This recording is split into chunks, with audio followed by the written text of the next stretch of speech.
ইলিশ মাছ সহ মাছের উৎপাদন বাড়াতে সরকার দেশের ৬টি অভয়াশ্রমে ১ মার্চ থেকে ৩০ এপ্রিল পর্যন্ত মাছ ধরা নিষিদ্ধ করেছে।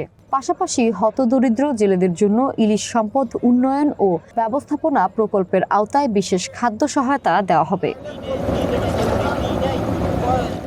অক্টোবরে প্রজনন মৌসুমে ডিম ছাড়ার পর বর্তমান সময়টি ইলিশের জন্য গুরুত্বপূর্ণ। এ সময় ইলিশ ঝাটকা থেকে বেড়ে পরিপূর্ণ হয়ে ওঠে। ইলিশের বেড়ে ওঠার পাশাপাশি অন্যান্য মাছও এ সময় নদীতে ডিম ছাড়ে।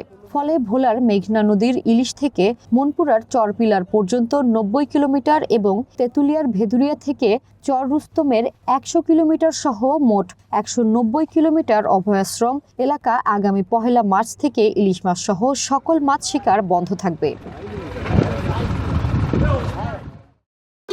ভবিষ্যৎ হোক নিরাপদ, বিনিয়োগ হোক বিশ্বস্ত, আর আমার পছন্দ সল্ট বে।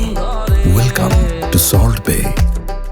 জেলেদেরকে এ সময় মাছ শিকার থেকে বিরত রাখতে মৎস্য বিভাগ ভোলা জেলার ১৩২টি মৎস্য আড়ত কেন্দ্র সহ বিভিন্ন এলাকায় চালিয়ে যাচ্ছে সচেতনতামূলক বিশেষ প্রচারণা। জেলেরা জানান, নিষেধাজ্ঞা মেনে মাছ ধরা বন্ধ রাখতে প্রস্তুত তারা। অভিযোগ করেন, প্রভাবশালীরা অবৈধ জাল দিয়ে ইলিশ সহ অন্যান্য মাছ ধরলেও কর্তৃপক্ষ ব্যবস্থা নেয় না। নিষেধাজ্ঞার ২ মাস তারা চরম কষ্টে থাকেন। ঋণের কিস্তি দিতে পারেন না এবং অনেকেই বিকল্প কাজ পান না। বরাদ্দের চালও সময় মতো পান না বলেও অভিযোগ তাদের। তাই এই সময়ে এনজিও ঋণের কিস্তি বন্ধ রাখার দাবি জানান জেলেরা। প্রতি বছরে চাউলটা আপনার অ্যাকুরেটভাবে দেয় না, এখনো আমরা চাউলটা এই মাসে এখনো পাইনি।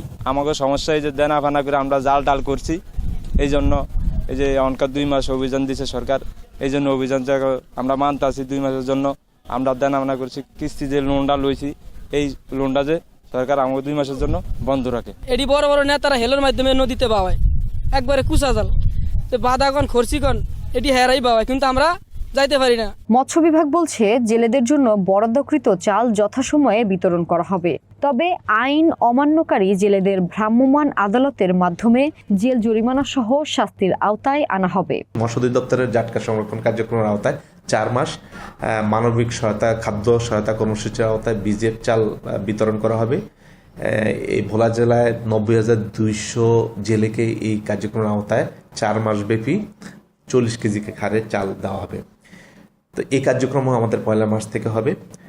নিষিদ্ধকালীন সময়ে মাছ ধরা কার্যক্রম বন্ধ রাখার জন্য আমরা নিয়মিত অভিযান এবং মোবাইল কোর্ট করব। কেউ যদি এই সময়ে আইন ভঙ্গ করে মাছ শিকার করে তাহলে আমরা তাদের বিরুদ্ধে আইনানুগ ব্যবস্থা গ্রহণ করব।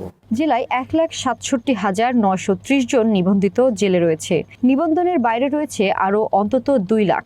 ঝাটকা রক্ষা কর্মসূচির আওতায় ৯০,২০০ জেলেকে প্রতি মাসে 40 কেজি করে চাল দেওয়া হবে। One national desk.